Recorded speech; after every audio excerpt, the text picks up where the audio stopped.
Hello, my name is Sly Young, and I'm going to be presenting Leveraging Vulnerability to Lead Yourself and Others. Sometimes when we're thinking about being vulnerable, it means that we're putting ourselves out there, sometimes in a place that we don't want to be.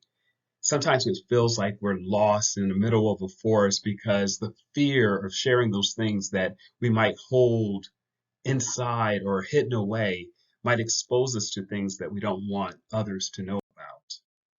And then when we think about vulnerability, it's like, oh my God, why would I even want to share some of my darkest secrets?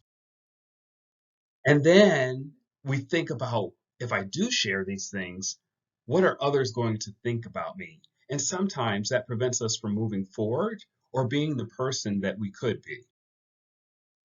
And so for me, when I think about the times when I chose to be vulnerable, at first, I thought that I was the only one, that the things that happened to me were unique to me, the things that happened to me that others would be embarrassed to share. And it wasn't something that I should share with other faculty members, my students, my friends.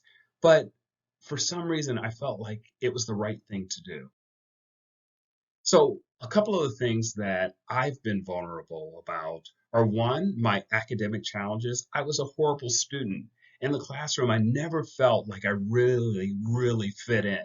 I never made the connections with the teacher or with the material. And part of that had to do with my learning style, which I'm an active learner and not a passive learner. And the approach that was taught was approach that was used for all students, and it didn't meet my learning needs. So I disconnected from the process. The other challenge that I had is relative to my mental health. In 2014, due to some circumstances that were beyond my control, I got to a place where I didn't want to live anymore. And I was moments from ending my life. And both of these things, especially being a professor, you don't necessarily want to tell your students or your peers that you struggled either academically or professionally. And just generally speaking, you don't want to share that you might have been affected by depression or that you almost ended your life because with both of these things, there's sometimes an attribution that something's wrong with you or you're weak or you just can't do things the same way others do. And what I tell you is it's none of that. We all go through things. And these things that we go through, these challenges, might be unique to us, but there's a lot of other folks who are going through similar things. So, what we have to do is to be willing to take a chance to open that door to share our vulnerabilities. Because when we hold these things away, we're preventing folks from fully knowing who we are or who we could be. And we sometimes get caught in our own darkness.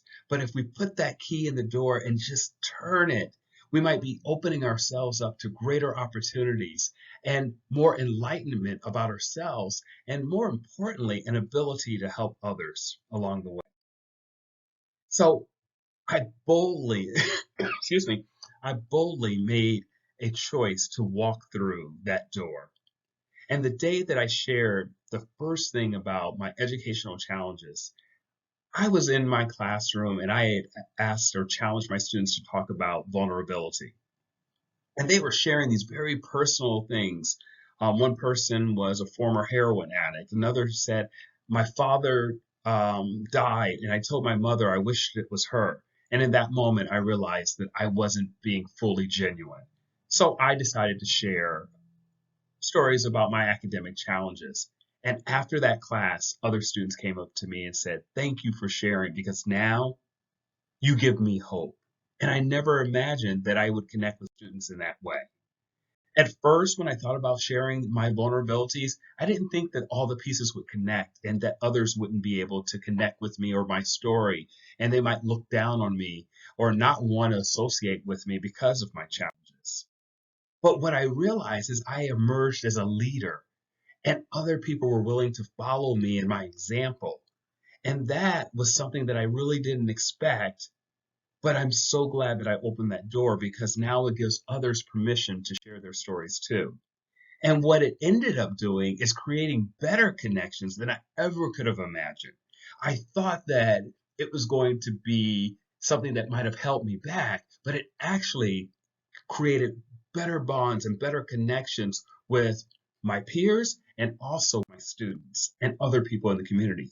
And now I'm building on all of these connections to make even more connections and reaching heights that I never imagined by being true to myself and sharing my story.